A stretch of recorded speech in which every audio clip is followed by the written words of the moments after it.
جیسے آپ کی مرضی، اللہ حافظ۔ فرحان نے مسکراتے ہوئے کہا تو وہ دانت پیستے ہوئے وہاں سے چلے گئے۔ فرحان نے گھر کے ملازموں کو دیکھا جو ان چاروں کے وہاں سے چلے جانے پر خوشی سے مسکرا رہے تھے۔ حوریہ البتہ خاموش اور سپاٹ چہرہ لیے بیٹھی تھی۔ آپ کو ان کے ساتھ ایسا نہیں کرنا چاہیے تھا۔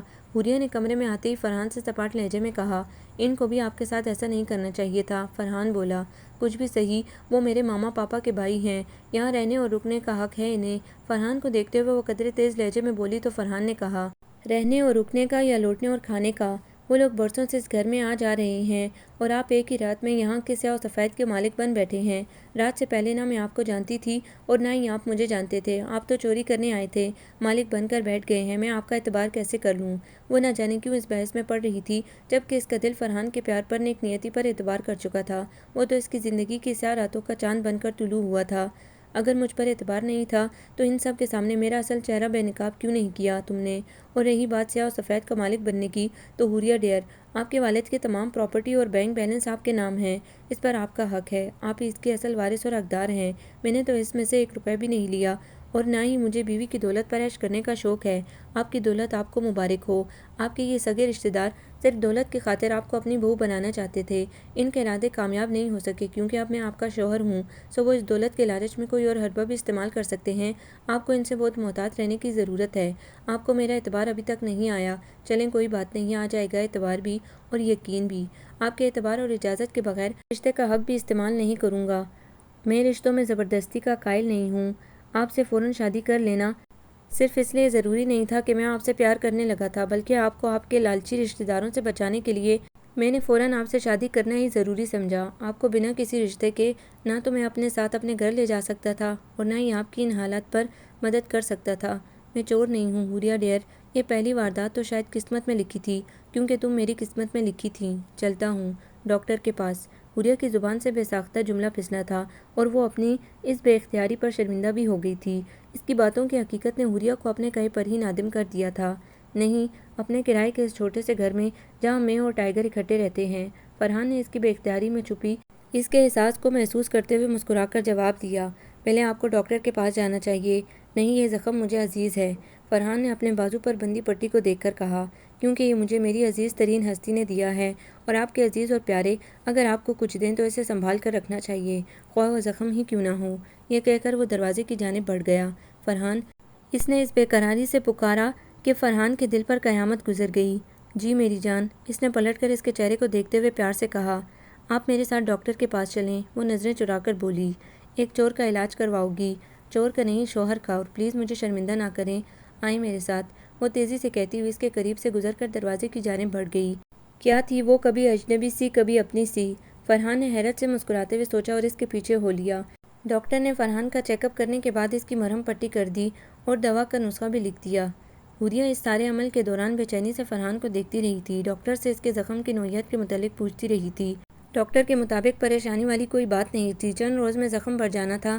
احتیاطاً دوا لکھ دی تھی تاکہ درد ہونے کی صورت میں استعمال ہو سکے اور زخم جلدی منمل ہو جائے۔ کلینک سے واپسی پر حوریہ نے ڈرائیور کو دوا والا نسخہ دے کر میڈیکل اسٹور سے دوائیں منگوائیں اور فرحان کو دیتے ہوئے بولی، یہ دوائیں ڈاکٹر کی ہدایت کے مطابق استعمال کیجیے گا۔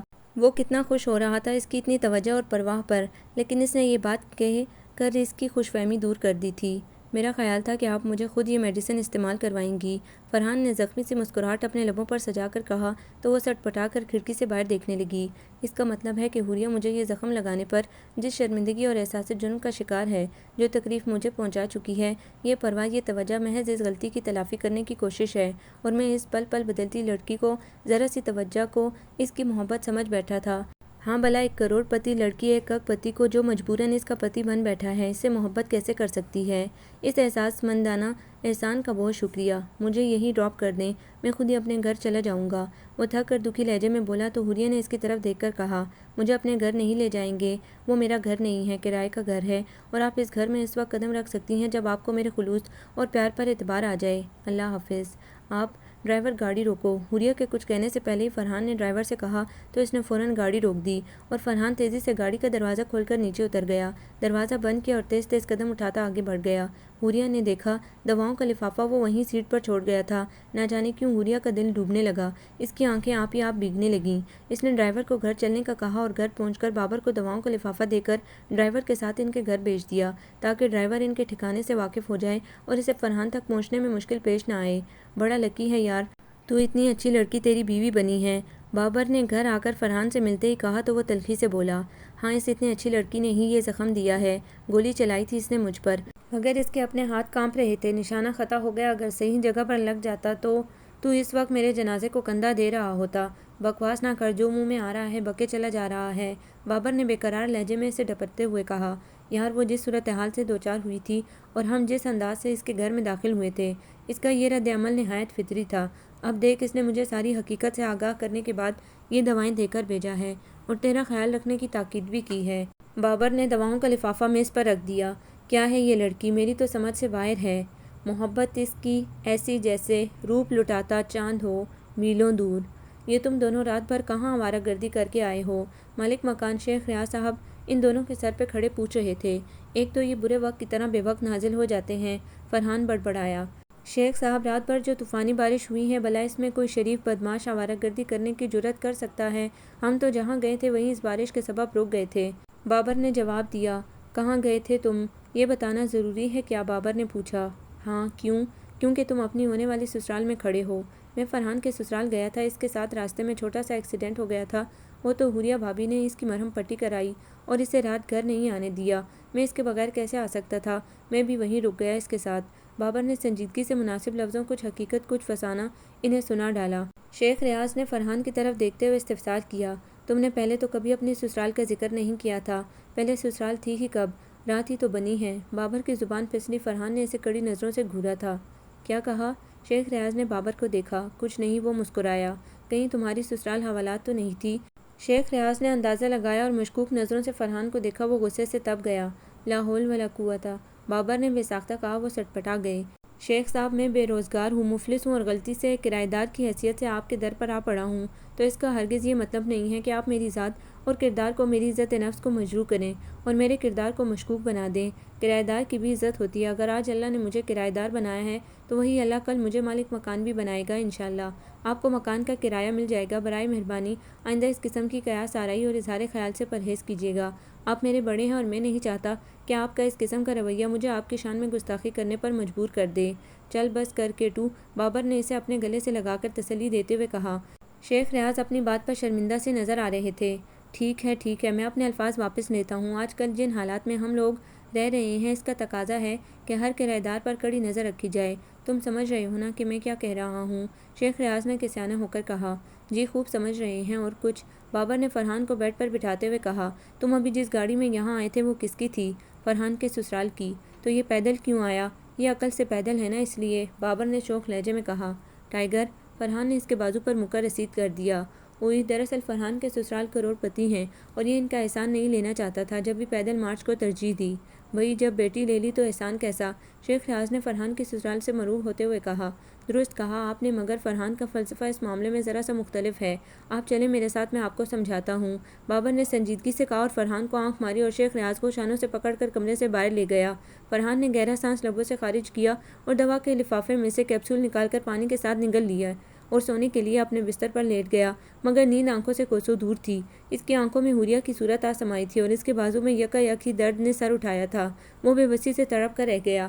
اس سے پیار ہوا بھی تھا تو یوں اچانک ایک کروڑ پتی لڑکی سے، اور اسے لگ رہا تھا کہ وہ لڑکی، وہ حوروں جیسی لڑکی، نکاح کے بندھن میں بندھنے کے باوجود اس سے میلوں کے فاصلے پر ہے، اور نہ جانے یہ فاصلے کبھی مٹ بھی پائیں گے یا وہ یوں ہی اس کی محبت میں تڑپتا سسکتا بے قرار ہوتا رہے گا۔ غربت اور عمارت کا فرق ایک بار پھر محبت کے بیچ آ کھڑا ہوا تھا۔ میرا تو حوریہ سے نکاح ہو چکا ہے، اس کے والدین حیات نہیں رہے، رشتے کو کیسے ختم کرا سکتے جب تک کہ حوریہ خود نہ چاہے، اور اگر حوریہ نے مجھ سے نہیں، میں اسے کبھی اس بندھن سے آزاد نہیں کروں گا، یہ شہر ہی چھوڑ جاؤں گا۔ لیکن کیا ہوگا میرے شہر چھوڑ جانے سے؟ پہلے ماں باپ نے اپنے گھر سے نکالا اور اب میں اپنی محبت کی وجہ سے اس شہر سے چلا جاؤں؟ نہیں، اب میں کہیں نہیں جاؤں گا۔ حوریہ کو میری محبت پر یقین کرنا ہوگا، میں اسے کبھی نہیں چھوڑوں گا، اسے مجھے دل سے اپنانا ہوگا، اپنا شوہر سمجھنا ہوگا۔ فرحان دل میں اپنے آپ سے بحث میں الجھا ہوا تھا، اس کا سر درد سے پھٹنے لگا تھا، وہ بے بسی سے تکیے پر سر کو دائیں بائیں حرکت دے رہا تھا، پھر بھی سکون نہیں پا رہا تھا، بے بسی سی بے بسی تھی۔ نہ تجھ کو چھوڑ سکتے ہیں، تیرے ہو بھی نہیں سکتے۔ یہ کیسی بے بسی ہے آج، ہم رو بھی نہیں سکتے۔ یہ کیسا درد ہے پل پل ہمیں تڑپائے رکھتا ہے، تمہاری یاد آئی ہے تو پھر سو بھی نہیں سکتے۔ چھپا سکتے ہیں اور نہ ہم دکھا سکتے ہیں لوگوں کو، کچھ ایسے داغ ہیں دل پر جو ہم دھو بھی نہیں سکتے۔ کہا تھا چھوڑ دیں گے یہ نگر، پھر رک گئے، لیکن تمہیں پا بھی نہیں سکتے، تمہیں کھو بھی نہیں سکتے۔ نہ جانے تھکن، بے بسی، درد اور تکلیف کی شدت نے کب اسے نڈھال کر دیا اور وہ نیند کی وادی میں جا پہنچا۔ حوریہ، یہ میں نے کیا سنا ہے، تمہارا نکاح ہو چکا ہے؟ حوریہ کے ماموں غیاث کا بیٹا نعیم اس کے سامنے بیٹھا بے چینی سے بولا تو اس نے اطمینان سے جواب دیا، ہاں تم نے ٹھیک سنا ہے۔ آئی ڈونٹ بلیو اٹ، وہ اٹھ کر ٹہلتے ہوئے بے بسی سے بولا، کہو تو نکاح نامہ دکھاؤں؟ نہیں، لیکن حوریہ میں تمہیں پسند کرتا ہوں، میرے اللہ کی مرضی اور پسند ہی میری پسند ہے۔ تقدیر نے فرحان کو میرا شریک حیات چن رکھا تھا تو وہ مجھے مل گئے، تم میرا خیال اپنے دل سے نکال دو اور کسی اچھی سی لڑکی سے شادی کر لو۔ حوریہ نے سنجیدگی سے جواب دیا، حوریہ تم سے تو میرا مستقبل وابستہ تھا، مجھ سے یا میری کروڑوں کی جائیداد سے۔ حوریہ نے تلخی سے مسکراتے ہوئے کہا تو وہ سٹ پٹا گیا، یہ تم کیسی باتیں کر رہی ہو یار، سنگھار کیے بنا، زیور میک اپ کے، لوازمات کے بغیر تو کوئی دلہن کو بھی دلہن نہیں کہتا اور نہ قبول کرتا ہے، کیا تم مجھے اسی طرح قبول کر سکتے ہو؟ حوریہ نے سنجیدہ لہجے میں سوال کیا، کیا مطلب؟ مطلب یہ کہ اگر میں اپنی ساری دولت کسی ٹرسٹ کو ڈونیٹ کر دوں، فرحان سے خلا لے لوں، تو کیا تم مجھے میری دولت کے بغیر صرف اور صرف میری ذاتی حیثیت میں قبول کر لو گے؟ تم یقیناً مذاق کر رہی ہو، وہ ہنسا، گویا تم قبول نہیں کرو گے، ہے نا؟ حوریہ نے اس کی آنکھوں میں دیکھتے ہوئے یقین سے کہا تھا۔ وہ سٹ پٹا گیا اور بات بناتے ہوئے گویا ہوا، یہ بات نہیں ہے، تم تو اتنی حسین ہو کہ تمہیں کسی میک اپ وغیرہ کی ضرورت نہیں ہے، لیکن تم کو پھپھا پھپھو نے بہت ناز و نام سے پالا ہے، تمہاری ہر ضرورت اور خوشی کا ہمیشہ خیال رکھا ہے، ایک پرآسائش زندگی دی ہے انہوں نے تمہیں، پھر بھلا تم یہ سب کچھ ڈونیٹ کر کے اس کے پرآسائش زندگی محروم ہو کر کیسے رہ سکو گی؟ کیوں؟ کیا تم میں اتنی صلاحیت اور ہمت نہیں ہے کہ تم اپنی بیوی کو یہ تمام سہولیات اور آسائشیں مہیا کر سکو؟ حوریہ نے اس کی اصلیت ظاہر ہوتے دیکھ کر تعصب سے مسکراتے ہوئے پوچھا تو وہ کہنے لگا، ہے، مگر مجھے اس مقام تک پہنچنے میں برسوں لگ جائیں گے، اور ہو سکتا ہے قسمت میرا ساتھ نہ دے اور مجھے یہ سب کچھ حاصل نہ ہو سکے۔ ہاں، یہ آخری بات درست ہے، قسمت نے تمہارا ساتھ نہیں دیا اور اب تم یہ سب حاصل نہیں کر سکتے، اب تو تمہیں اپنے زور بازو پر ہی بھروسہ کرنا پڑے گا اور یہ سب کمانا پڑے گا۔ حوریہ نے معنی خیز بات کہی تو وہ جانے کے لیے پر تولنے لگا، ہاں اوکے، میں چلتا ہوں، کسی چیز کی ضرورت ہو تو مجھے ضرور بتانا، مجھے کسی چیز کی ضرورت ہوگی تو میں اپنے شوہر فرحان کو بتاؤں گی، تمہیں نہیں۔ اینی ہاؤ، اس غم کی گھڑی میں میرا خیال رکھنے کا بہت بہت شکریہ، ہم کزن ہیں، ملتے رہیں گے، okay, take care, you too, bye, Naeem نے مرے مرے انداز میں کہا اور حوریہ نے اللہ حافظ کہہ کر اسے دروازے کا راستہ دکھایا۔ وہ ناکام و نامراد لوٹ گیا تھا۔ حوریہ کو ان سب کی نیتوں کا اندازہ ہو گیا تھا، مگر وہ انہیں مستقل طور پر نہ تو چھوڑ سکتی تھی اور نہ ہی ان سے بگاڑ سکتی تھی۔ فرحان پر بھی کبھی اس کا دل یقین کرنے لگتا تھا تو کبھی دماغ شک کے جالے بننے لگتا تھا۔ وہ عجیب کشمکش میں مبتلا تھی اور فرحان کو چاہتے ہوئے بھی اچھی طرح آزما کر ہمیشہ کے لیے اس کی پناہوں میں جانا چاہتی تھی۔ اسے اس کی باتوں پر اعتبار تو آ گیا تھا کہ وہ مجبوراً پہلی بار ایڈونچر کے طور پر چوری کرنے نکلے تھے، مگر انہوں نے اس کے ساتھ کوئی بدتمیزی یا بد اخلاقی نہیں کی تھی اور فرحان نے تو اس کی نظروں میں اپنا اعتبار قائم کرنے کی خاطر اس کے ہاتھوں موت کے منہ جانا بھی قبول کر لیا تھا۔ اگر خدا نخواستہ گولی اس کی جان لے لیتی تو پھر بھلا حوریہ کی دولت اس کے کس کام آ سکتی تھی؟ یہی بات حوریہ کو فرحان پر اس کے پیار پر اعتبار کرنے پر اکسا رہا تھا۔ وہ ہاں نہ، یقین و بے یقینی، انکار و اقرار کے پل اس رات پر کھڑی تھی۔ وہ اس اذیت سے نکلنا چاہتی تھی۔ رات کا پچھلا پہر تھا، حوریہ کو بے چینی اور خوف نے گھیر رکھا تھا۔ اسے اس وقت ایک مضبوط سہارے اور پناہ گاہ کی ضرورت بہت شدت سے محسوس ہو رہی تھی۔ فرحان، اس کی زبان پر بے اختیاری فرحان کا نام آ گیا تھا، دل کی دھڑکنیں بہت تیزی سے دھڑکنے لگیں۔ فرحان، فرحان، حوریہ کئی بار اس کے نام کو اپنے لہجے میں زبان سے ادا کیا تو اسے دلی سکون محسوس ہوا۔ وہی تو ہے میرا سہارا، میری پناہ گاہ، زندگی کی سیاہ راتوں کے چاند، میرے وہی تو ہیں، فرحان علی ہی اب میرا سب کچھ ہیں۔ حوریہ نے مسکراتے ہوئے خود سے اعتراف کیا۔ یکایک اسے محسوس ہوا کہ اس کے کمرے میں دھوئیں کی بو پھیل رہی ہے۔ پہلے تو وہ اپنا وہم سمجھ کر ٹال گئی، پھر جب دروازے کی درزوں اور کھڑکیوں کے پاس سے دھواں نکلتے دیکھا اور آگ جلنے کی مخصوص آواز اس کی سماعتوں کو بیدار کیا تو وہ چیخ مار کر بستر سے نیچے اتر آئی۔ اس نے دروازہ کھولنا چاہا مگر دروازہ باہر سے لاک تھا۔ فرحان، فرحان، وہ زور زور سے چیخنے لگی، رحمت بابا، دینو بابا، یا اللہ میری مدد فرما، ماما، پاپا، پاپا، وہ روتے ہوئے چیخ چیخ کر سب کو پکار رہی تھی۔ ایک دم اسے لگا کہ دروازے کے باہر کافی شور ہو رہا ہے۔ اس نے سننے کی کوشش کی، اسے فرحان کی آواز سنائی دی، وہ کسی کو مار رہا تھا، برا بھلا کہہ رہا تھا، پھر دروازے اور کھڑکیوں پر پانی پھینکا گیا، آگ بجھ گئی تھی، شاید کمرے کا دروازہ ایک جھٹکے سے کھلا تھا۔ فرحان پریشان نظروں سے اسے ڈھونڈتا ہوا کمرے میں داخل ہوا تھا۔ حوریہ، وہ بے قراری سے پکار اٹھا۔ ساتھ ہی حوریہ کی دبی دبی چیخ سنائی دی تو دائیں جانب گھوم گیا۔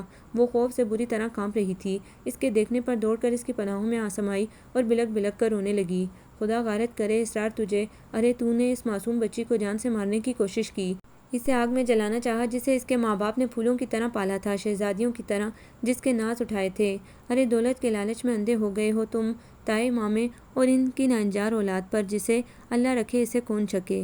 زینت بی بی کی آواز حوریہ کے کانوں میں پڑ رہی تھی اور وہ اپنے خون کے رشتوں کی خود غرضی اور بے حسی پر اور بھی تڑپ تڑپ کر رونے لگی۔ اسے ماما پاپا یاد آ رہے تھے۔ فرحان اسے دھیرے دھیرے تھپک رہا تھا۔ اس کی تو اپنی روح کام گئی تھی یہ دیکھ کر کہ اس کی محبت اس کی بیوی حوریہ کے کمرے کو آگ لگا دی گئی ہے۔ اگر حوریہ کو اس آگ کی تپش بھی پہنچ گئی تو بس اسے آگے فرحان سے سوچا نہ گیا۔ وہ تو اپنے دل کے ہاتھوں مجبور ہو کر حوریہ کو دیکھنے آیا تھا۔ بہت خاموشی سے اس کے کمرے کی طرف جا رہا تھا کہ ایک نقاب پوش کو حوریہ کے کمرے کے دروازے کو آگ لگاتے دیکھ کر ٹھٹک گیا۔ اس نے ریسکیو سروس کو موبائل سے فون کر دیا اور اس شخص کے وہاں سے باہر نکلنے سے پہلے ہی اسے قابو کر لیا اور دور لے جا کر اس کی خوب دھنائی کی۔ گھر کے ملازم آواز سن کر وہاں آ گئے اور مجرم کے چہرے سے نقاب ہٹنے پر سبھی انگشتے بدنہ رہ گئے۔ وہ حوریہ کے سگے تایا ابرار احمد کا بیٹا اسرار احمد تھا، جس کی شادی وہ حوریہ سے کر کے نثار احمد کی جائیداد کے مالک بننا چاہتے تھے۔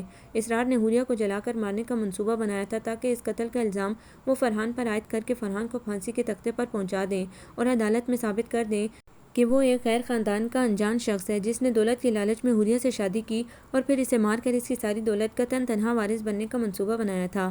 اس ساری کارروائی کے بعد فرحان اس کے راستے سے ہٹ جاتا اور وہ سیٹھ نثار احمد کے بھائی بھتیجے ہونے کی حیثیت سے ان کی ساری جائیداد کے وارث اور حقدار ٹھہرتے۔ اس حقیقت نے جہاں فرحان کو اذیت سے دوچار کیا تھا وہاں حوریہ کا خون خشک کر دیا تھا۔ وہ مارے ڈر خوف کے فرحان کے سینے میں چھپتی جا رہی تھی، روتی بلکتی جا رہی تھی۔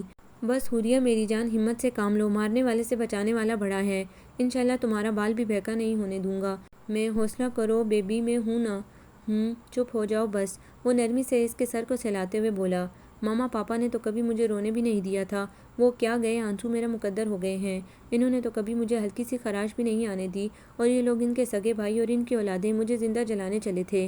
وہ ہچکیاں لے لے کر روتے ہوئے بولی، میں نے ان کی نیت کا فطور بانپ لیا تھا، اسی لیے انہیں یہاں سے بڑے طریقے سے چلتا کیا تھا، مگر آپ ہی کو میرے اس عمل پر غصہ تھا، اب تو آپ پر ان کی حقیقت عیاں ہو گئی نا۔ وہ نرمی سے اس کے آنسو صاف کرتے ہوئے بولا، بہت اچھی طرح، تو اب آپ کو محتاط رہنا ہوگا، میں سیکورٹی گارڈ رکھوا دیتا ہوں، بیچارے چوکیدار کو تو چوروں کے یہاں آنے کا پتہ نہیں چلتا، تو بھلا وہ محبت اور رشتہ داری کے پردے میں چھپے ان موت کے علم برداروں کو کیسے پہچان اور روک سکتا ہے۔ آپ زینت بی بی کو اپنے پاس سلا لیا کریں، اسرار کی گرفتاری کے بعد امید تو ہے کہ اب آپ کے ماموں اور دیگر رشتہ دار اس قسم کی کوئی حرکت کرنے سے باز رہیں گے، پھر میں احتیاطاً سیکورٹی گارڈ کا بندوبست کیے دیتا ہوں، فی الحال تو پولیس کے گارڈ گیٹ پر تعینات ہو جائیں گے، آپ سونے کی کوشش کریں، میں اب چلتا ہوں۔ وہ اسے بیڈ پر ریلیکس انداز میں بٹھاتے ہوئے بولا تو وہ مسلسل رو رہی تھی، پلیز مت جائیں، مجھے ڈر لگے گا، وہ روتے ہوئے بے اختیار بولی۔ اعتبار تو آپ کو مجھ پر بھی نہیں ہے، فرحان نے اس کے آنسوں سے بھیگتے چہرے کو بے قراری سے دیکھتے ہوئے کہا، آپ نے میری زندگی بچائی ہے، اگر آپ نہ ہوتے تو آج نہ جانے میرے۔ وہ اس سے آگے کچھ نہ بول سکی اور بھی شدت سے رونے لگی، اور اس سے آگے تو فرحان بھی سوچنا نہیں چاہتا تھا۔ اس خیال سے ہی اس کی روح کانپ اٹھی تھی کہ اگر آج وہ یہاں نہ آتا تو شاید وہ حوریہ کو ہمیشہ کے لیے کھو دیتا۔ حوریہ، بس جو ہوا اسے بھولنے کی کوشش کریں، جب تک اللہ نہ چاہے کوئی آپ کو کوئی نقصان نہیں پہنچا سکتا، اور اللہ آپ کے ساتھ ہے، اللہ کا کرم، اس کی رحمت آپ کے سر پہ سایہ فگن ہے، اور میں بھی تو ہوں اب آپ کا محافظ، آپ کو میرے ہوتے ہوئے پریشان ہونے کی ضرورت نہیں ہے، انشاءاللہ سب ٹھیک ہو جائے گا، آپ سونے کی کوشش کریں۔ فرحان نے بے اختیار آگے بڑھ کر اسے اپنے سینے سے لگا لیا اور پرنم لہجے میں نرمی سے کہا، آپ جائیں گے تو نہیں نا؟ نہیں، میں ادھر ہی ہوں آپ کے پاس، شاباش سو جائیں۔ وہ دھیرے دھیرے اسے تھپکتے ہوئے بولا۔ وہ اس کے سینے سے لگی اپنے ماما بابا کے بیڈ روم میں ان کے بیڈ پر بیٹھی بیٹھی روتی بلکتی ہچکیاں لیتی آخر تھک کر سو ہی گئی تھی۔ فرحان نے اس کے چہرے کو دیکھا جس پر معصومیت اور افسردگی رقم تھی، اس کا دل چاہا کہ وہ اس چہرے پر اپنے پیار کے پھول کھلا دے، مگر وہ اس کی مجبوری کا فائدہ نہیں اٹھانا چاہتا تھا، تو اپنی دلی خواہش پر عمل کرنے سے باز رہا، اور جب اسے یقین ہو گیا کہ وہ گہری نیند سو گئی ہے تو اس نے بہت احتیاط اور آہستگی سے اسے بیڈ پر لٹایا اور اس پر کمبل کھول کر اچھی طرح سے پھیلا دیا، اور خود اس کے چہرے کو چند لمحے پیار بھری نظروں سے دیکھنے کے بعد دروازے کی جانب مڑ گیا۔ مت جاؤ، رک جاؤ سیاہ راتوں کے چاند میرے، مجھے چھوڑ کے مت جاؤ پلیز۔ حوریہ کی نیند اچانک ہی ٹوٹ ہی گئی تھی اور اس نے فرحان کو جاتا دیکھ کر دل میں بے قراری سے مخاطب کر کے کہا تھا۔ فرحان کے دل میں ہلچل اور بے قراری نے کروٹ لی تھی۔ شاید اس کے دل نے حوریہ کے دل کی آواز سن لی تھی۔ وہ ایک دم ہی واپس پلٹا تو حوریہ نے فوراً آنکھیں موند دیں۔ وہ دھیرے دھیرے چلتا ہوا اس کے سرہانے آ کر کھڑا ہو گیا اور اس کی پیشانی پر بکھرے بالوں کو اپنی انگلیوں سے نرمی سے ہٹاتے ہوئے بولا، لو میں رک گیا ہوں، کہیں نہیں جا رہا تمہیں چھوڑ کر، اب تم اطمینان سے سو جاؤ۔ Good girl. اور حوریہ کا دل بے اختیار تشکر اور پیار کے جذبات سے بھرتا چلا گیا۔ وہ اس کے دل کی بات جان گیا تھا۔ اس کا مطلب تھا کہ وہ اس سے سچی محبت کرتا تھا، اسے دل سے چاہتا تھا، بنا کسی لالچ کے اس نے حوریہ کو اپنے نکاح میں قبول کیا تھا۔ وہ ایک اچھا، حساس اور مخلص انسان ہے۔ آج حوریہ کو بھی دل سے اس کی سچائی پر یقین اور محبت اور خلوص پر اعتبار آ گیا تھا۔ وہ ایک دم سے ہی اپنی ساری تکلیف، ساری اذیت اور دکھ بھول گئی تھی۔ وہ خوش تھی کہ ناگہانی حالات نے اسے ایک شاندار، باوقار اور بھرپور پیار دینے والے جیون ساتھی سے نوازا تھا۔ یہ اس کے لیے یقیناً قدرت کا تحفہ ہی تو تھا، ورنہ ماما پاپا کے بعد تو اس کے پاس جینے کی کوئی خواہش، کوئی امید ہی باقی نہیں تھی۔ فرحان کی محبت نے اس کے بے دم ہوتے وجود میں زندگی کی ایک نئی روح پھونک دی تھی۔ وہ خود کو مضبوط قلعے میں محسوس کرتے ہوئے نیند سے ہم آغوش ہو گئی۔ کرسی پر بیٹھے بیٹھے فرحان کی بھی آنکھ لگ گئی تھی۔ صبح کے 9:15 بج رہے تھے جب اس کی آنکھ کھلی۔ سردی میں کرسی پر کئی گھنٹے ایک ہی پوزیشن میں بیٹھے بیٹھے اس کی ٹانگیں اکڑ گئی تھی۔ حوریہ گہری اور پرسکون نیند سو رہی تھی۔ وہ اس پر ایک نگاہ ڈال کر کمرے سے باہر نکل آیا۔ زینت بی بی پر اس کی نظر پڑی تو فوراً سلام کیا۔ السلام علیکم بی بی۔ وعلیکم السلام بیٹا، جیتے رہو، سدا خوش رہو، اللہ تمہیں ڈھیروں کامیابیاں عطا کرے، تمہاری ہر دلی مراد پوری کرے۔ زینت بی بی نے اسے ممتا بھری نظروں سے دیکھتے ہوئے دل سے دعائیں دیں تو فرحان نے مسکراتے ہوئے دل سے آمین کہا۔ بی بی ایک کپ چائے ملے گی؟ ساری رات کرسی پر بیٹھے رہنے سے پورا بدن اکڑ سا گیا ہے۔ بیٹا تم منہ ہاتھ دھو لو، وہ دائیں جانب واش روم ہے، چائے کیا میں تمہارے لیے ناشتہ لگواتی ہوں؟ زینت بی بی نے انہیں تشکر سے دیکھتے ہوئے کہا جو ان کی حوریہ کی خاطر اپنا چین، آرام اور نیند برباد کیے ہوئے تھا۔ نہیں بی بی، ناشتے کو دل نہیں چاہ رہا، بس ایک کپ اچھی سی چائے پلوا دیں، پھر میں چلوں گا۔ ادھر ٹائیگر پریشان ہو رہا ہوگا، میں اسے بتائے بغیر رات کو یہاں آ گیا تھا۔ فرحان نے جلدی سے کہا اور واش روم کی طرف چلا گیا اور چائے پینے کے بعد وہ جانے کے لیے اٹھ کھڑا ہوا تو زینت بی بی کہنے لگی، بیٹا فرحان تم ادھر ہی کیوں نہیں شفٹ ہو جاتے؟ یہ گھر بھی تو اب تمہارا ہے۔ نہیں بی بی، یہ گھر حوریہ کا ہے، میرا گھر وہ ہوگا جو میں اپنی محنت کی کمائی سے بناؤں گا۔ آپ میرے لیے دعا کیجیے گا کہ مجھے اچھی سی جاب مل جائے اور میں اپنے سارے خواب پورے کر سکوں، حوریہ کو وہ سب کچھ دے سکوں جو اسے اپنے ماں باپ کے گھر میں میسر ہے۔ فرحان نے نرم مگر سنجیدہ لہجے میں جواب دیا، انشاءاللہ ایسا ہی ہوگا، میں تو روز تمہارے لیے دعا کرتی ہوں، اللہ تمہاری محنت کا پھل تمہیں ضرور دے گا انشاءاللہ۔ آج کل میں تمہیں اچھی نوکری بھی مل جائے گی، لیکن بیٹا حوریہ کے شوہر کی حیثیت سے اس کی جائیداد پر تمہارا بھی حق ہے۔ اس گھر میں کوئی مرد تو رہا نہیں، رشتہ داروں کا رویہ اور سلوک تمہارے سامنے ہے، ایسے میں حوریہ معصوم اتنا بڑا کاروبار کیسے سنبھال سکتی ہے؟ اور وہ تو ابھی بہت چھوٹی ہے، اسے بزنس کی الف بے کا کیا پتہ بیٹا۔ میری مانو تو تم سیٹھ صاحب کا بزنس سنبھال لو، حوریہ کو بھی سکھا دینا، ورنہ یہ لالچی رشتہ دار تو کاروبار بھی تباہ کر دیں گے۔ زینت بی بی نے سنجیدگی سے سمجھاتے اور قائل کرنے کی کوشش کرتے ہوئے کہا تو وہ پرسوچ انداز میں بولا، آپ ٹھیک کہہ رہی ہیں، میں سوچتا ہوں اس بارے میں، واقعی یہ لالچی رشتہ دار سیٹھ صاحب کے بزنس پر قبضہ کرنے کی کوشش کر سکتے ہیں۔ تو اور کیا بیٹا، سیٹھ صاحب کے داماد کی حیثیت سے اب یہ تمہارا فرض بنتا ہے کہ ان کی اس جائیداد کی کاروبار کی دیکھ بھال اور بہتری کے لیے کام کرو۔ ٹھیک ہے بی بی، میں سوچ کر بتاؤں گا، لیکن حوریہ کی مرضی کے بغیر میں کچھ نہیں کروں گا۔ آپ حوریہ سے بات کیجیے گا، اگر وہ مجھ پر اعتبار کر سکیں تو میں اس بارے میں اپنی خدمات مہیا کروں گا، ورنہ نہیں۔ یہ کہہ کر وہ وہاں سے رخصت ہو گیا۔ زینت بی بی کو اس کی انا خودداری اور خود سے اپنا کچھ کرنے کی لگن نے بہت متاثر کیا تھا۔ وہ خوشی سے مسکرا دیں، لو آ گیا میرا شیر، میرا شہزادہ۔ وہ گھر میں داخل ہوا تو بابر نے اسے دیکھتے ہی نمو کی طرف دیکھ کر اسے اطلاع دینے والے انداز میں کہا، او کہاں تھا یار تو؟ بابر نے اس کے پاس آ کر پوچھا۔ حوریہ کے گھر۔ او بابر نے او کو بڑا لمبا کھینچا تھا اور شرارت سے مسکراتے ہوئے نمو کے چہرے کو دیکھا تھا، وہ بھی مسکرا رہی تھی۔ تو پوری رات وہاں گزار کے آ رہے ہو، بڑے مزے ہیں بھئی، تیرے رات کو چپکے سے غائب ہو گیا، میں صبح سے پریشان ہو رہا ہوں کہ تو مجھے بتائے بغیر کہاں چلا گیا۔ اور کہاں جا سکتا ہوں میں اس شہر میں، وہ دوسرا گھر ہے جو مجھے پہچانتا ہے، فرحان نے سپاٹ لہجے میں کہا۔ ہاں یہ بات میرے دماغ میں نہیں آئی تھی جب بھی پریشان ہو رہا تھا، مگر تیرے منہ پہ 12 کیوں بج رہے ہیں؟ بیوی سے مل کر آ رہا ہے، تجھے تو خوش ہونا چاہیے، تو جانتا ہے نا کہ یہ شادی کن حالات میں ہوئی ہے؟ جانتا ہوں، تو حوریہ بھابھی کے لیے اور وہ تیرے لیے بہت لکی ثابت ہوئی ہیں، بابر نے کہا تو نمو نے اسے ٹوکتے ہوئے کہا، آپ اپنے کہے جا رہے ہیں، فرحان بھائی سے بھی پوچھیں گے وہ پریشان اور افسردہ کیوں ہیں؟ ہاں بھائی بتا دے، رات کیا ہوا تھا جو تیرا منہ اترا ہوا ہے؟ حوریہ کے کزن اسرار احمد نے رات حوریہ کے بیڈ روم کو آگ لگا دی تھی، فرحان نے گہرا سانس لے کر جواب دیا۔ کیا؟ وہ دونوں صدمے سے ایک ساتھ چیخ اٹھے۔ ہاں۔ حوریہ بھابھی تو خیریت سے ہے نا؟ بابر نے تیزی سے پوچھا۔ ہاں الحمدللہ وہ بچ گئی، اگر میں وہاں بروقت نہ پہنچتا تو فرحان نے جملہ ادھورا چھوڑ دیا اور اپنے ہونٹ بھینچ لیے۔ کیوں نہ پہنچتا تو ہیرو ہے ہیرو، اچھا اب ساری کہانی سنا۔ بابر نے اس کے پاس بیٹھ کر اس کے شانوں کے گرد اپنا بازو میل کر کے مسکراتے ہوئے ساری حقیقت ان دونوں کے گوش گزار کر دی۔ زینت بی بی ٹھیک کہہ رہی ہے فرحان بھائی، آپ کو حوریہ بھابی کا بزنس سنبھال لینا چاہیے، نمو نے سنجیدگی سے کہا۔ اور حوریہ کو بھی، بابر نے شوخی سے کہا۔ میں بیوی کے گھر میں نہیں رہ سکتا، فرحان نے کہا۔ تو بیوی کو اپنے گھر لے آؤ، اپنی دال روٹی تو مشکل سے پوری ہوتی ہے، تن پر لباس بھی لنڈے بازار سے خرید کر پہنتے ہیں، اور بات کر رہا ہے تو کہ میں اس ناز و پلی شہزادیوں کی طرح پرآشائش زندگی گزارنے والی لڑکی کو یہاں اس ڈربے میں لے آؤں، اور وہ کیوں آئے گی میرے ساتھ، کیوں رہے گی اس ڈربے میں میرے ساتھ، جہاں ضروریات زندگی بمشکل میسر آتی ہیں، یہاں اس کی شان کے مطابق کچھ بھی تو نہیں ہے۔ وہ تلخی سے بولا۔ نمو اپنی اماں کی آواز پر وہاں سے اٹھ کر چلی گئی۔ تو کسی سے کم ہے کیا؟ بابر نے اس کے کندھوں کو تھام کر اس کے چہرے کو پیار سے دیکھتے ہوئے کہا۔ سر سے پاؤں تلک اللہ نے تجھے شاندار شخصیت سے نوازا ہے، تعلیم ہے تیرے پاس، سب سے بڑھ کر احساس کی دولت ہے تیرے پاس۔ حوریہ بھابی کو تو تیرا احسان مند ہونا چاہیے، تو نے 2 بار ان کی زندگی بچائی ہے، ان کی حفاظت کی ہے، تیرے جیسا پیار کرنے والا اور مخلص انسان انہیں کوئی اور نہیں مل سکتا۔ میں جانتا ہوں تجھے حوریہ سے پیار ہے، مگر یہ بھی حقیقت ہے کہ تو نے ان پر احسان کیا ہے، کسی کی مجبوری سے فائدہ اٹھانا بہت کمینگی ہے، میں ایسا سوچ بھی نہیں سکتا، فرحان نے سنجیدگی سے جواب دیا۔ اچھا چھوڑ اداسی، میرے پاس تیرے لیے خوشخبری ہے۔ کیسی خوشخبری؟ یہ دیکھ، یہ 10 بجے ابھی تیرے آنے سے پہلے TCS والا دے کر گیا ہے، خط تو تیرے نام تھا، مگر میں کھولے بنا رہ نہیں سکا، کیونکہ میرا دل کہہ رہا تھا کہ اس میں ضرور میرے یار کے لیے کوئی خوشخبری ہے، اور جب میں نے یہ لیٹر کھول کر دیکھا تو بس دیکھتا ہی رہ گیا، میرا دل باغ باغ ہو گیا۔ مبارک ہو یار، تو نے جو پچھلے ہفتے خواجہ گروپ آف انڈسٹریز میں مینیجنگ ڈائریکٹر کی جاب کے لیے انٹرویو دیا تھا نا، وہ جاب تجھے مل گئی ہے۔ کیا تو سچ کہہ رہا ہے؟ فرحان نے بے یقینی کے عالم میں اسے دیکھا۔ ہاں لے تو خود پڑھ لے، بابر نے مسکراتے ہوئے لیٹر اس کے حوالے کر دیا۔ تھینک گاڈ، شکر الحمدللہ، وہ واقعی فرحان کا اپائنٹمنٹ لیٹر تھا۔ وہ خوشی سے مسکرا دیا۔ بہت بہت مبارک ہو، بابر نے اسے گلے لگاتے ہوئے مبارکباد دی۔ خیر مبارک، شکر ہے مالک، مایوسی اور مفلسی کے بادل تو چھٹنے شروع ہوئے، فرحان نے خوشی سے بھیگتی ہوئی آواز میں کہا۔ دیکھا اللہ میاں کسی انسان پر اس کی گنجائش سے زیادہ بوجھ نہیں ڈالتا، اس نے تجھے بیوی دی ہے تو ساتھ ہی نوکری بھی دی ہے تاکہ تو بیوی کے اخراجات افورڈ کر سکے، دیکھ لینا گھر گاڑی کی سہولت تو لازمی دیں گے وہ تجھے۔ کیوں، پھر کیا خیال ہے حوریہ بھابی کو اپنے گھر لانے کے متعلق؟ بابر نے شوق و شدید لہجے میں پوچھا۔ لاؤں گا اسے اپنے گھر، مگر اس کی رضامندی سے، میں اسے پیار کرتا ہوں لیکن وہ تو نہیں کرتی، تجھے کیا پتا، ایویں اداس ہونے کے بہانے نہ ڈھونڈ، نوکری ملنے کی خوشی میں مجھے شاندار سا ڈنر کرانا ہے آج تو نے، بابر نے خوشی سے مسکراتے ہوئے کہا۔ مجھے نوکری ملی ہے، ابھی تنخواہ نہیں ملی ہے جو تجھے شاندار سا ڈنر کرواؤں، ڈنر کے لیے پہلی تنخواہ ملنے تک انتظار کرنا پڑے گا تجھے، فرحان نے مسکراتے ہوئے کہا۔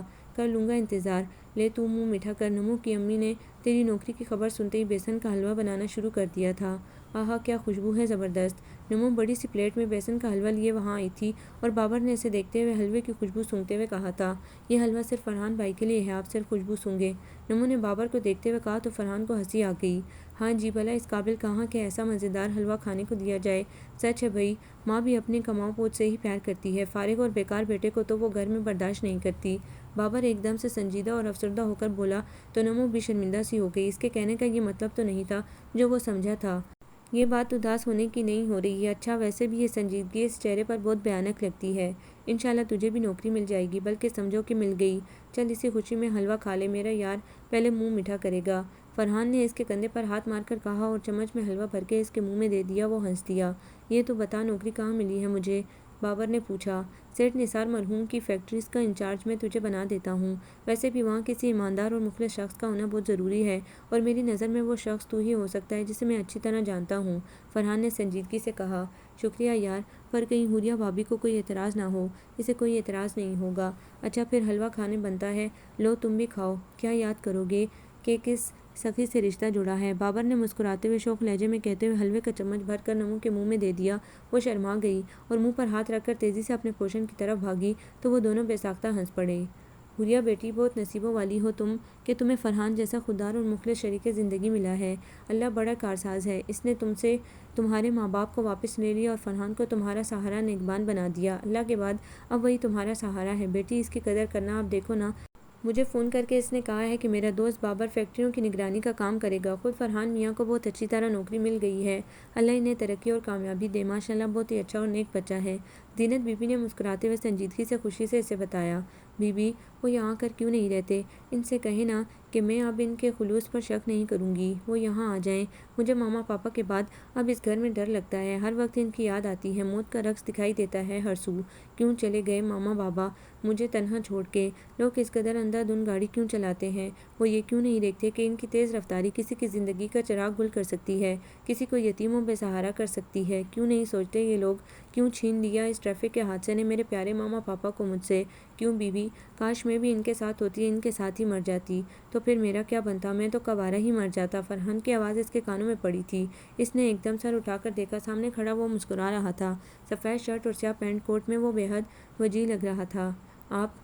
حوریہ نے دھیرے سے کہا۔ جی میں دیکھنے آیا تھا کہ موسم خوشگوار ہے، مطلب ابر آلود ہے، یہاں تو خوب زوروں کی بارش ہو رہی ہے۔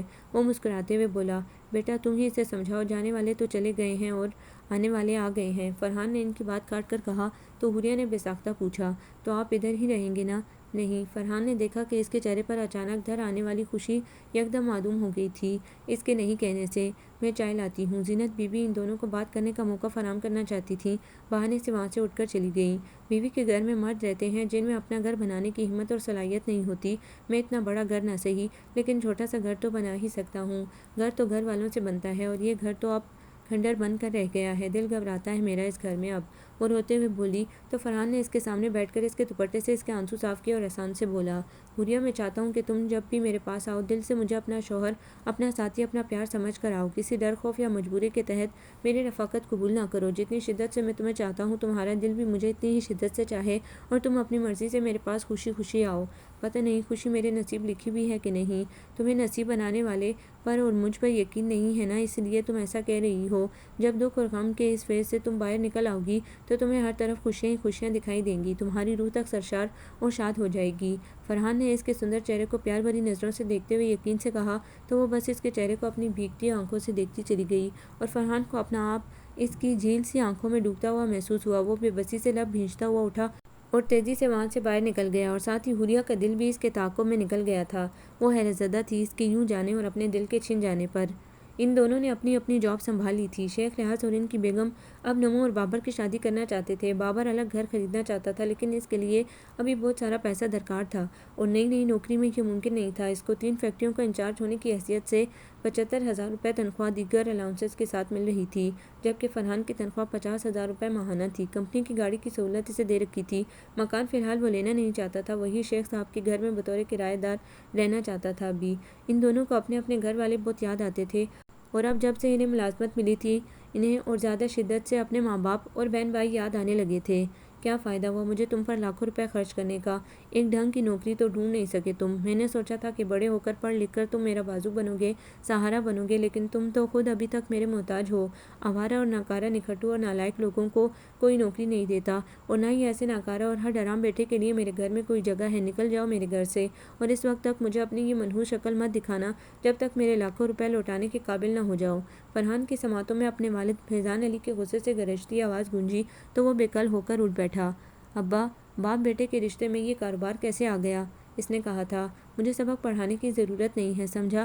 نکل جا میرے گھر سے اور خالی ہاتھ اس گھر میں قدم رکھنے کی کوشش کی تو تیری ٹانگیں توڑ دوں گا۔ فیضان علی کے الفاظ کا نشتر فرحان کو مزید چھلنی کر گیا۔ میں نے سوچا تھا ٹاپ کیا ہے تو نوکری بھی ٹاپ کی ملے گی اسے اور میں اچھے خاندان اور بڑے گھر میں اس کی شادی کروں گی، مگر اس کی بے روزگاری نے تو میرے سارے خواب چکنا چور کر دیے۔ ایک بیکار، بے روزگار اور نکھٹو لڑکے کو بھلا کون اپنی بیٹی دے گا؟ فرحان کی والدہ انجم آرا نے کہا تھا۔ اماں، اللہ نے چاہا تو آپ کے بیٹے کو بڑے گھر، اعلیٰ خاندان اور حسب و نسب کی لڑکی کا رشتہ ملے گا، فرحان نے کہا تھا۔ خود ہی بیاہ کر لے آنا اس سے خوابوں میں، حقیقت میں تو ایسا ہونے سے رہا، انجم آرا نے کہا تھا۔ فرحان کو ساری باتیں یاد آ کر پھر سے دکھی کر رہی تھیں۔ آج اس کے پاس ایک اچھی ملازمت تھی، ایک پیاری سی لڑکی جو اعلیٰ خاندان، حسب و نسب کی تھی، اس کی بیوی تھی۔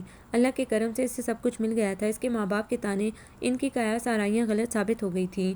فرحان کو پھر بھی یقین تھا کہ اس کے ماں باپ دل میں اس کے لیے دعا ضرور کرتے ہوں گے۔ اکبر بھائی نے صاف کہہ دیا ہے کہ وہ اپنی بیٹی کا رشتہ کہیں اور طے کر رہے ہیں، اور یہ بھی کہ تمہارے بابر کو تو اتنی اعلیٰ ڈگری حاصل کرنے کے باوجود ابھی تک کوئی ڈھنگ کی نوکری نہیں ملی۔ میں اتنا اچھا رشتہ بابر کے نوکری ملنے کے انتظار میں تو نہیں ٹھکرا سکتا۔ تمہارے بیٹے کو تو پتہ نہیں کب نوکری ملے۔ میں تو اپنی بیٹی کے فرض سے جلد از جلد فارغ ہونا چاہتا ہوں۔ اب مجھ سے گلہ مت کرنا، اصغر کے بڑے بھائی نے خیال نہیں کیا، اس سے زیادہ انتظار میں نہیں کر سکتا۔ بابر کے کانوں میں اپنے ابو اصغر مجید کی آواز گونجی تھی۔ وہ بے چینی سے کمرے میں ٹہل رہا تھا۔ تو نہ کریں، انتظار کر دیں اپنی بیٹی کی شادی۔ اب میں ان کی بیٹی سے شادی کرنے کے چکر میں غلط چکروں میں تو پڑنے سے رہا۔ بابر نے منہ بسور کر کہا تھا، بکواس بند کر، آج تیری وجہ سے میرا اپنے بھائی سے بات کرنے کی ہمت نہیں رہی۔ کتنی شرمندگی اٹھانا پڑی ہے مجھے بھائی صاحب کے سامنے، تجھے اس کا احساس ہی نہیں ہے۔ اصغر مجید نے غصے سے کہا تھا، ابو اس میں میرا کیا قصور ہے کہ نوکری نہیں مل رہی؟ تیرا ہی قصور ہے، تجھے مفت میں کھانے کو مل رہا ہے نا، اس لیے تیرا دل ہی نہیں چاہتا کام کرنے کو۔ کام چور ہر حرام ٹھیک ہی کہتے ہیں بھائی صاحب، آخر ایک بیکار اور بے روزگار شخص کو وہ اپنی بیٹی کا رشتہ کیوں دیں گے؟ ہو جائے گی ان کی سلمیٰ کی شادی اور سب کو پتہ چل جائے گا کہ بھائی صاحب تجھے اپنا داماد بنانے سے انکار کر دیا ہے۔ دیکھنا پھر خاندان کیا محلے میں بھی کوئی تجھے اپنی بیٹی کا رشتہ نہیں دے گا، خاندان والے تھو تھو کریں گے ہم پر، تم نے تو ہماری ناک ہی کٹوا دی ہے۔ اصغر صاحب غصے سے بولے تھے، تو کیا چاہتے ہیں آپ لوگ، میں چوری کروں، ڈاکے ڈالوں؟ وہ بے بسی اور احساس ذلت سے سلگ کر بولا تھا، تم یہی کچھ سوچ سکتے ہو، ایسی ہی گھٹیا سوچ ہوگی نا تمہاری، دن رات آوارہ دوستوں میں پھرتا ہے، وہ تیرا یار ہے نا فرحان، سنا ہے اسے بھی اس کے باپ نے گھر سے نکال دیا ہے، وہ بھی تیری طرح آوارہ اور ناکارہ ہے، دفع ہو جا تو بھی، میری نظروں سے دور ہو جا، آئندہ مجھے اپنی شکل نہ دکھانا۔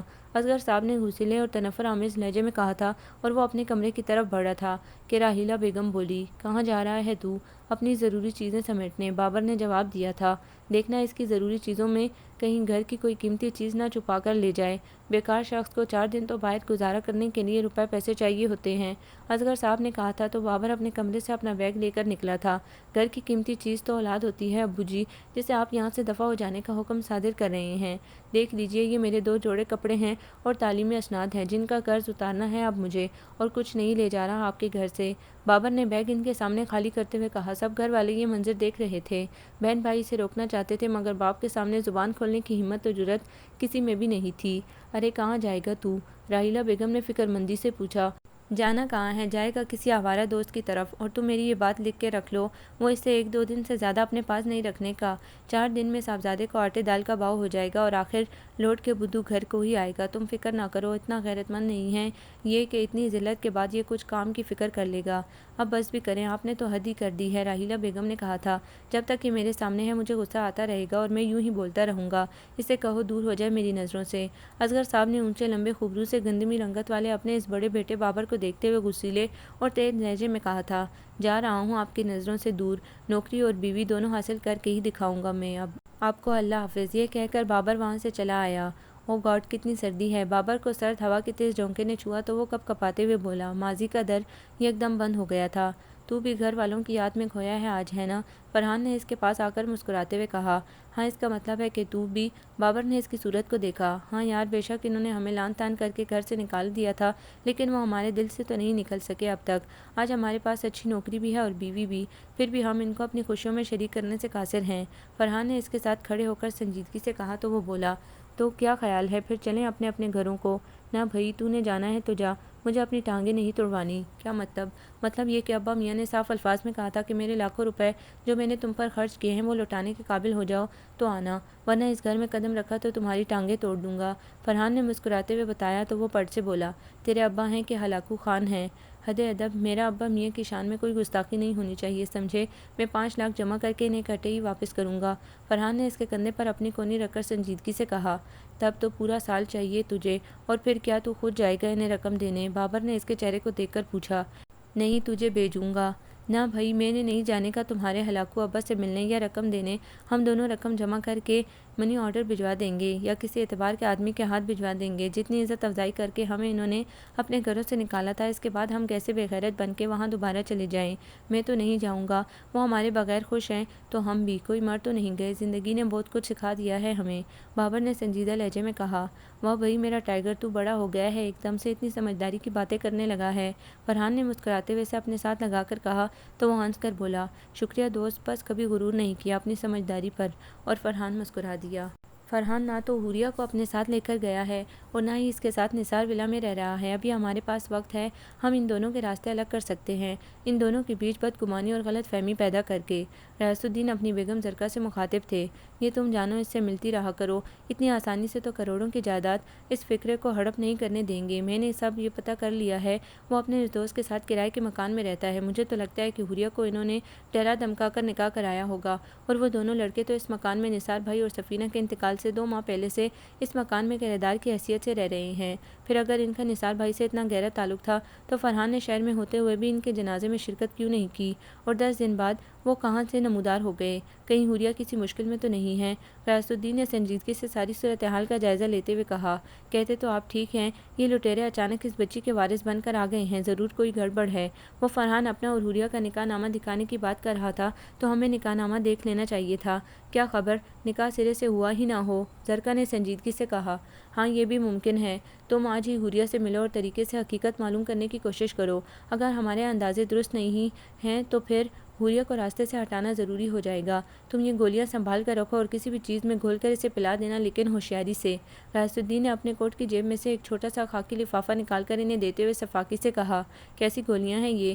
زرکا نے لفافہ لے کر پوچھا۔ سلو پوائزننگ کیا؟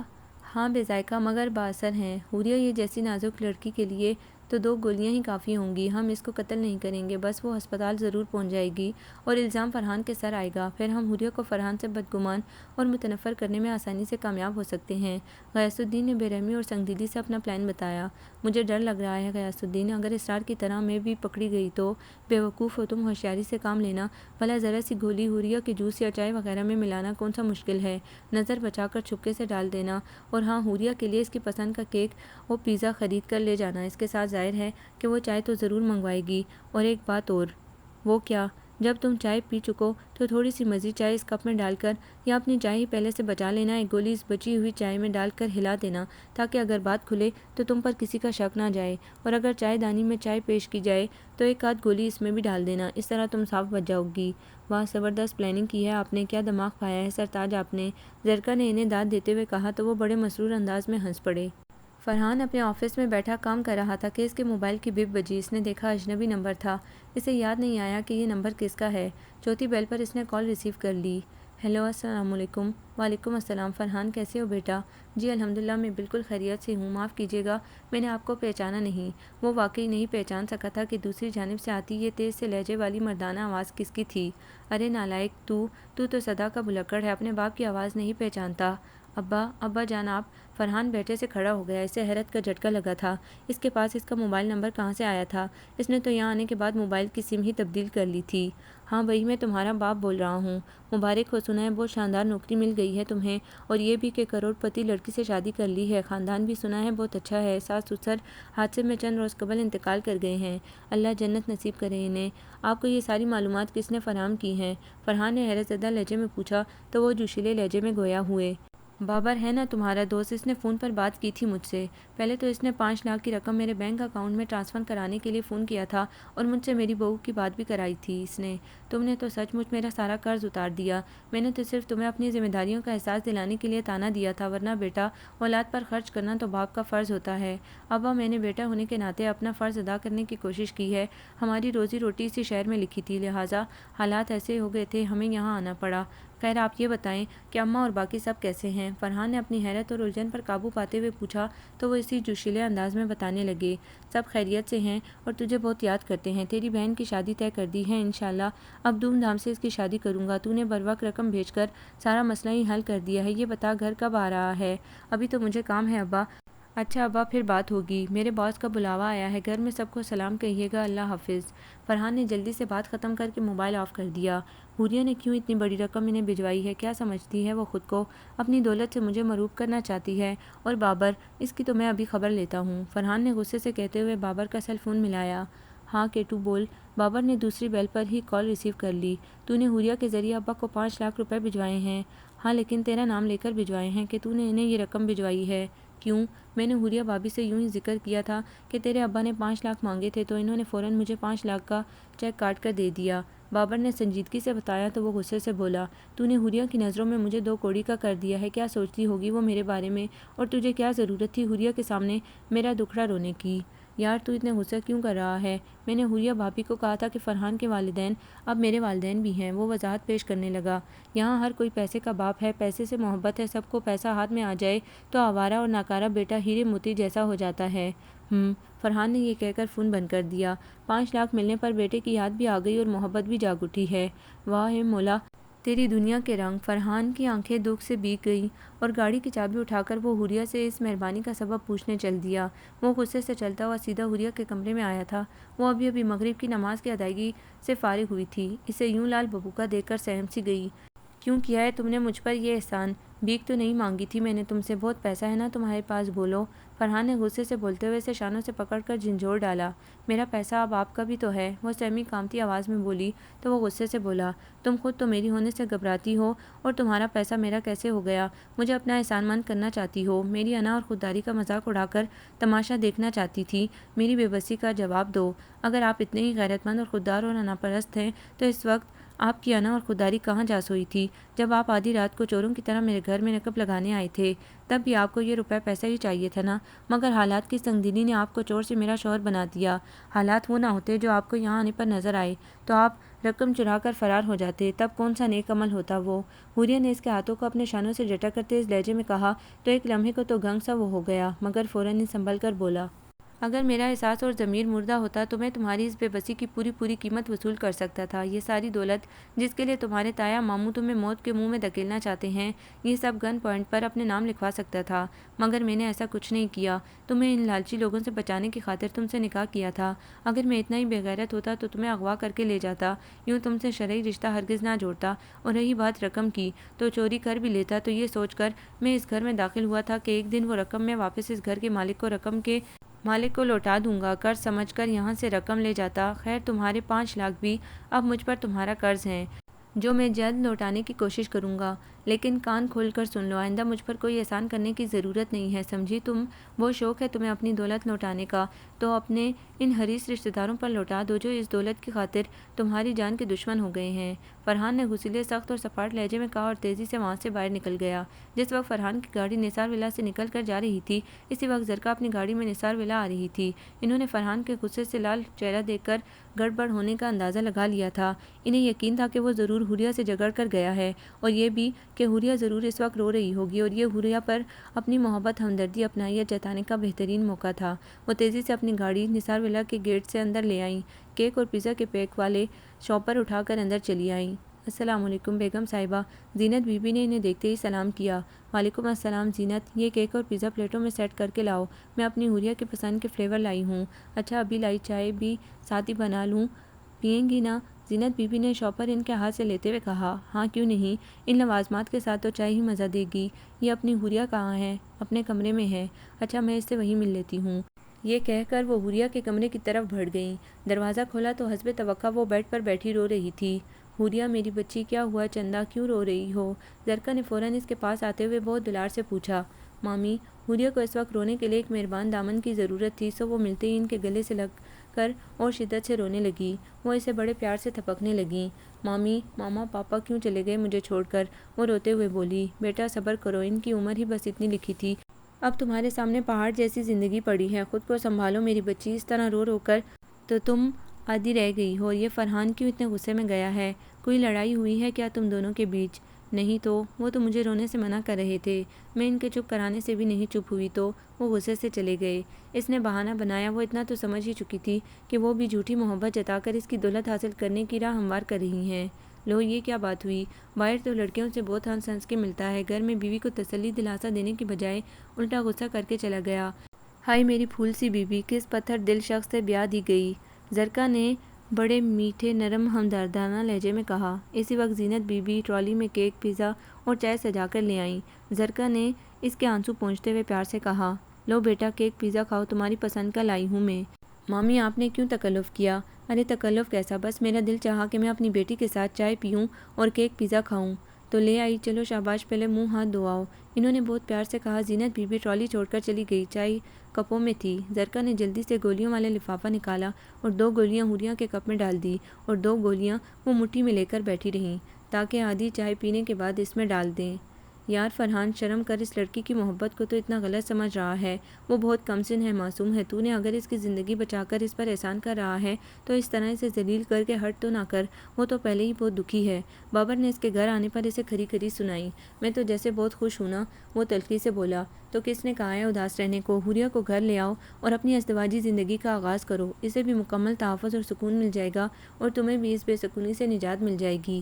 بابر نے سنجیدگی سے مشورہ دیا تو وہ بے بسی سے بولا، کچھ سمجھ میں نہیں آ رہا، کیا کروں یار ٹائیگر، میں نے تو نہ جانے غصے میں آ کر اس کو کیا کچھ کہہ دیا تھا۔ سب جانتا ہوں میں، جو کچھ تو نے حوریہ سے کہا ہے، میں نے اسے فون کیا تھا، وہ بہت رو رہی تھی، بہت ہرٹ کیا ہے تیرے اس رویے نے اسے۔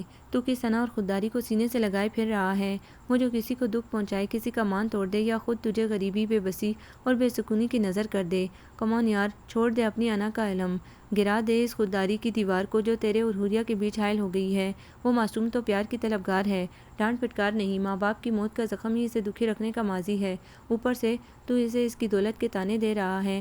کچھ تو خیال کر یار، میاں بیوی میں کچھ تیرا میرا نہیں ہوتا، سب ایک دوسرے کا ہوتا ہے، اسے منا لے اور اس کے باپ کا بزنس سنبھال لے۔ تو آسانی سے اتنی دولت کما سکتا ہے جس اپنی ذمہ داری پوری کر سکے۔ تو نے حوریہ کے بزنس کو سنبھال کر مفت کی روٹی تو نہیں کھانی، دن رات مغزماری اور محنت کرے گا تو یہ کاروبار آگے بڑھے گا، ترقی کرے گا اور تیری محنت کا پھل تجھے زیادہ نہ صحیح ماہانہ 4-5 لاکھ روپے تو ملنا ہی چاہیے۔ بابر نے سنجیدگی سے اسے سمجھاتے ہوئے کہا تو دل مسلتے ہوئے کھڑا ہو گیا۔ کیا ہوا یار، میرا دل گھبرا رہا ہے، وہ سینے پر ہاتھ ملتے ہوئے بولا اور باہر کی جانب بڑھ گیا۔ اب کدھر جا رہا ہے؟ حوریہ سے ملنے۔ اچھا مجھے فون کر دینا اس کے پاس پہنچ کر اور گاڑی دھیان سے چلانا۔ بابر نے تاکید کی، وہ سر ہلاتا ہوا باہر نکل گیا۔ وہ نثار ولا پہنچتے ہی حوریہ کے بیڈ روم میں داخل ہوا تھا اور وہاں حوریہ کو صوفے پر بے سود پڑا دیکھا۔ وہ گھبرا کر اس کے پاس دوڑا چلا آیا۔ حوریہ کیا ہوا ہے؟ فرحان نے اس کا سر اپنے بازو پر رکھ کر پوچھا۔ وہ چائے میں، وہ بس اتنا ہی کہہ سکی اور ہوش و خرچ سے بیگانہ ہو گئی۔ فرحان کے تو پیروں تلے سے جیسے زمین ہی نکل گئی تھی۔ اس نے حوریہ کو فوراً اپنی باہوں میں اٹھایا اور باہر بھاگا۔ بیوی، بابا، ڈرائیور، اس کی ایک پکار پر سب دوڑے چلے آئے۔ ڈرائیور گاڑی نکالو، حوریہ کو ہاسپٹل پہنچانا ہے۔ بیوی آپ آئیں ہمارے ساتھ، اور ہاں چائے کس لیے بنی تھی ابھی؟ فرحان باہر بھاگتے ہوئے ان سے کہہ رہا تھا، پوچھ رہا تھا۔ بیٹا وہ زرکا بیگم آئی تھیں، حوریہ کے لیے کیک اور پیزا لے کر اس کے ساتھ ہی بنائی تھی، زینت بیوی نے ساتھ چلتے ہوئے بتایا۔ رحمت بابا بچی ہوئی چائے کو کسی بوتل میں ڈال کر آپ بھی ہاسپٹل پہنچے فوراً، فرحان نے انہیں دیکھ کر کہا اور حوریہ کو گاڑی کی پچھلی سیٹ پر لٹانے کے بعد خود ڈرائیور کے ساتھ فرنٹ سیٹ پر بیٹھ گیا۔ زینت بی بی حوریہ کا سر اپنی گود میں رکھ کر پیچھے بیٹھی اس پر قرآنی آیات پڑھ پڑھ کر پھونکنے لگیں۔ فرحان نے بابر کو فون کر کے ساری صورتحال سے آگاہ کیا اور ہاسپٹل پہنچنے کی تاکید کی۔ کیسی الجھن ہے، میری جان پہ بن آئی ہے، میری چاہت پھر سے میرا چین چرا لائی ہے۔ فرحان کا رونا روا حوریہ کی صحت و سلامتی کے لیے دعا گو تھا۔ پہلے تو سمجھا تھا کہ شاید اس کے رویے کے سبب وہ اس حال کو پہنچی ہے، مگر اس نے چائے والی بات بتا کر اس کے احساس ندامت کو کم کر دیا تھا۔ ڈاکٹر نے بتایا تھا کہ چائے میں کوئی زہریلی چیز ملی ہوئی تھی۔ ڈاکٹرز نے حوریہ کا معدہ صاف کر دیا تھا، اس سے بروقت طبی امداد ملنے کی وجہ سے اس حالت مزید بگڑنے سے بچ گئی تھی اور اب خطرے والی کوئی بات نہیں تھی۔ فرحان نے سجدہ شکر ادا کیا۔ زینت بی بی اور احمد بابا بھی بھیگی آنکھوں سے رب کے حضور حوریہ کے لیے دعا گو تھے۔ فرحان تو نے اسے شادی کی ہے نا، خواہ جیسے بھی حالات میں کی ہے، اب وہ تیری بیوی ہے، تیری ذمہ داری ہے۔ جب تو جانتا ہے کہ اس کے رشتہ دار اس معصوم کی جان کے در پہ ہیں تو کیوں اسے بار بار اکیلا چھوڑ جاتا ہے، اسے بھی ڈر، خوف اور موت کی وادی میں تنہا چھوڑتا ہے اور پھر خود بھی اس کے لیے پریشان ہوتا ہے، تڑپتا ہے۔ اب وہ تیری بیوی ہے، اس پر تیرا اب کوئی احسان نہیں ہے، تیرا فرض ہے کہ تو اس کا خیال رکھے، اس کی حفاظت کرے، اسے اس ڈر اور خوف سے نجات دلائے۔ بابر نے اس کے شانوں کے گرد بازو اعمال کر کے سنجیدہ مگر نرم لہجے میں سمجھایا، میں یہ سب باتیں جانتا ہوں، لیکن اسے بھی تو مجھ پر اعتبار ہو، مجھ سے پیار ہو، میں اسے کیسے اسے زبردستی اپنے ساتھ رہنے پر مجبور کر سکتا ہوں؟ وہ سنجیدگی سے بولا، اپنے پیار سے اور کیسے؟ اور وہ تجھ سے پیار کرتی ہے، تجھے یقین کیوں نہیں آتا؟ ابا میاں کے رویے کی وجہ سے نا تیرا اعتبار رشتوں پر سے اٹھ گیا ہے نا؟ بابر نے سنجیدگی سے کہا، پتہ نہیں، وہ بے بسی سے بولا۔ اچھا پریشان نہ ہو، انشاءاللہ سب ٹھیک ہو جائے گا، بابر نے اسے اپنے ساتھ لگا کر یقین سے کہا تو وہ بھی اس بات میں سر ہلا کر رہ گیا۔ حوریہ کو ہوش آ گیا تھا اور ساتھ ہی فرحان کے آواز بھی بحال ہو گئے تھے۔ وہ اس کے قریب بیڈ کی پٹی پر بیٹھ گیا اور دھیرے سے اپنا ہاتھ بڑھا کر اس کے بالوں میں پھیرا تو اس نے آنکھیں کھول دیں۔ وہ دونوں ایک دوسرے کو بہت بے قراری سے دیکھ رہے تھے، دونوں کی آنکھیں بھیگ رہی تھی، لب کپ کپا رہے تھے۔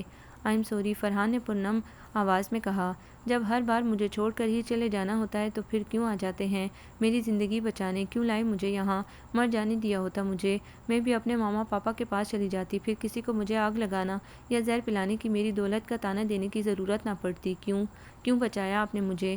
وہ روتے ہوئے اٹک اٹک کر بولی تو وہ تڑپ کر رہ گیا، کیونکہ میں تم سے پیار کرتا ہوں، تمہاری زندگی صرف تمہاری نہیں ہے، یہ میری زندگی ہے اور اپنی زندگی کو بچانے کی کوشش ہر انسان کرتا ہے۔ وہ اس کے چہرے کو اپنے ہاتھوں کے حالے میں لے کر پرنم لہجے میں بولا، تو اپنی زندگی کو خطروں میں چھو کر ہی کیوں جاتے ہیں؟ کیوں کرتے ہیں مجھے بچا کر مجھ پر یہ احسان؟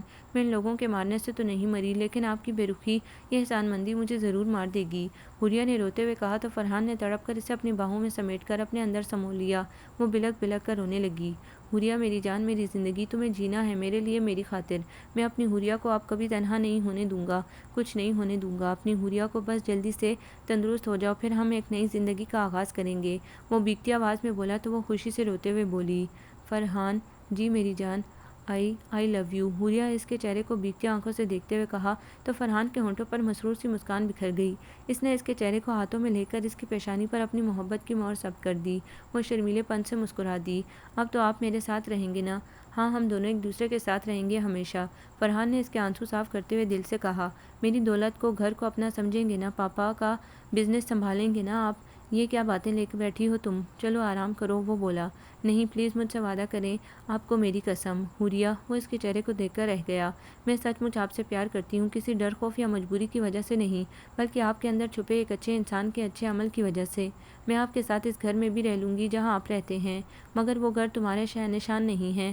فرحان نے اس کی محبت کے اظہار پر مسرور ہو کر پیار سے اسے دیکھتے ہوئے کہا تو وہ معصومیت سے بولی، کیوں؟ جب آپ وہاں رہ سکتے ہیں تو میں بھی بخوشی آپ کے ساتھ وہاں رہ سکتی ہوں، کیونکہ میری شان تو آپ ہے نا؟ حوریہ میری جان، آج تو تم نے مجھے خوشی سے مالا مال کر دیا ہے۔ آئی ریئلی لو یو جانی۔ فرحان نے خوشی سے اسے چوم کر کہا تو وہ شرماتی مسکراتی اس کے سینے سے لگ کر پرسکون ہو گئی۔ صبح تک وہ بہت حد تک سنبھل گئی تھی۔ ڈاکٹرز نے دواؤں اور ہدایت کے ساتھ اسے ڈسچارج کر دیا۔ فرحان کے بازو کا زخم بھی بھر چکا تھا، دھیرے دھیرے بدن اور روح پر لگے سارے زخم بھر رہے تھے، سب گھاؤ منمل ہو رہے تھے۔ فرحان نے حوریہ کی پسند کے مطابق ایک شاندار بنگلہ خریدا تھا۔ نثار ولا میں حوریہ کو ماما پاپا کی یادیں تڑپاتی تھیں، اسے کرائے پر دے دیا گیا تھا، اور وہ بنگلہ چونکہ حوریہ کی رقم سے خریدا گیا تھا اسی لیے حوریہ ہی کے نام تھا۔ فرحان نے اپنی ملازمت حوریہ کی قسم دینے پر چھوڑنے کا فیصلہ کر لیا تھا، اور اب سیٹھ نثار کا لمبا چوڑا بزنس اس نے سنبھالنا تھا۔ بابر بھی پہلے سے ہی جاب کر رہا تھا۔ شیخ ریاض نے 21 دسمبر کو نمو اور بابر کی شادی طے کر دی تھی۔ نمو نے ایم اے اردو کیا تھا۔ کھلی کھلی گندمی رنگت اور دلکش نین نقش والی نمو بابر سے محبت کرتی تھی، اور بابر بھی اسے دل سے چاہتا تھا۔ اب تقریب نکاح نہایت سادگی سے منعقد ہوئی تھی۔ وہ دونوں بہت خوش تھے۔ فرحان اور بابر دونوں نے اپنا اپنا ولیمہ ایک ساتھ شاندار انداز میں کرانے کا فیصلہ کیا تھا۔ حوریہ نے زرکا اور غیاث الدین کو بھی ان کی اس سازش کے باوجود معاف کر دیا تھا۔ ان دنوں میاں بیوی کے پاس کوئی جواب نہیں تھا سوائے اپنی سازش کو تسلیم کر لینے کے۔ فرحان اور بابر کے گھر والے بھی لاہور پہنچ چکے تھے۔ ان دونوں کی دعوت ولیمہ میں شرکت کے لیے وہ سبھی ان کی ترقی اور شادی پر خوش دکھائی دے رہے تھے۔ حوریہ پہلی بار اب دلہن بنی تھی اور بہت ہی حسین لگ رہی تھی۔ گولڈن اور میرون عروسی جوڑے اور طلائی زیورات، کلیوں گجروں سے سجی سوری 20 سالہ حوریہ سچ مچ جنت کی حور لگ رہی تھی۔ فرحان نے اسے دیکھا تو بس دیکھتا ہی رہ گیا۔ وہ خود بھی بلیک 3 پیس سوٹ میں بہت ڈیشنگ لگ رہا تھا۔ اس پروقار اور شاندار تقریب کی مووی بھی بن رہی تھی اور تصاویر بھی کھینچی جا رہی تھی۔ بہت خوش اسلوبی سے یہ تقریب اپنے اختتام کو پہنچی۔ 31 دسمبر کی شب نے 12 بجائے۔ 1 جنوری نے آنکھ کھولی تو آتش بازی اور ڈھول بازوں کی آوازیں دور دور سے فضا میں گونجنے لگی۔ نئے سال کا آغاز ہو گیا تھا۔ فرحان اپنی خوابگاہ کی کھڑکی سے باہر تاروں بھرے آسمان کو دیکھ رہا تھا۔ Happy birthday to you, happy birthday dear Farhan. Hooria کی مدر اور دلنشین آواز نے فرحان کو چونکا دیا۔ وہ فوراً پلٹا تھا۔ اس کی کمسن اور حسین دلہن اس کے لیے بوکے اور کارڈ لیے کھڑی مسکراتے ہوئے اسے وش کر رہی تھی۔ حوریہ تم، مائی گاڈ، پہلے کیا کم قیامت ڈھا رہی ہو جو اس انداز سے مجھے وش کر کے اور ستم کر ڈالا ہے۔ ویسے تم سے کس نے کہا کہ 1 جنوری میرا جنم دن ہے، میری سالگرہ کا دن ہے؟ وہ اس کے ہاتھوں سے بوکے اور کارڈ لے کر پوچھ رہا تھا۔ بابر بھائی نے بتایا تھا کل شام کو انشاءاللہ خوب شاندار انداز میں آپ کی برتھ ڈے سیلیبریٹ کریں گے۔ پہلے سہاگ رات تو سیلیبریٹ کر لیں حوریہ جان۔ فرحان نے بوکے ساتھ ٹیبل پر رکھ کر کھڑکی بند کر کے اس کے چہرے کو شوق نظروں سے دیکھتے ہوئے شریر لہجے میں کہا تو شرما کر نظریں جھکا گئی وہ۔ فرحان نے بہت چاہت سے اسے دیکھا اور اس کو اپنے ساتھ لگا کر بیڈ پر آ بیٹھا اور اس کا دیا ہوا وشنگ کارڈ کھول کر پڑھنے لگا۔ پیارے فرحان، سیاہ راتوں کے چاند میرے، تیرے وجود کی ضیاء سے میرے بدن کی تازگی ہے، بڑی ہی دلکش زندگی ہے، راحتیں ہیں سپردگی کی، جنم دن مبارک ہو، سالگرہ بہت بہت مبارک ہو صرف آپ کی حوریہ، میری حوریہ، میری جان حوریہ، تھینک یو سو مچ۔ یہ نیا سال ہماری نئی زندگی میں خوشیاں ہی خوشیاں لے کر طلوع ہوگا انشاءاللہ، انشاءاللہ، حوریہ نے بھی دل سے کہا، اور فرحان نے بہت محبت سے اس کے نرم و ملائم کومل سے وجود کو اپنی پناہوں میں سمو لیا۔ سیاہ راتوں کے چاند میرے، تیرے وجود کی ضیاء سے میرے بدن کی تازگی ہے، بڑی ہی دلکش زندگی ہے، راحتیں ہیں سپردگی کی۔ حوریہ دل میں اس سے مخاطب تھی اور نئے برس کے نئے اور نوزائیدہ لمحوں میں اپنے اور فرحان کے اس نئے رشتے کے آغاز کو روح کی گہرائیوں تک محسوس کر رہی تھی، اور فرحان کے لیے بھی راحت کا مسرت کا سامان بن رہی تھی۔ دونوں کے دل روحیں خوشی کے راستے پر گامزن تھے۔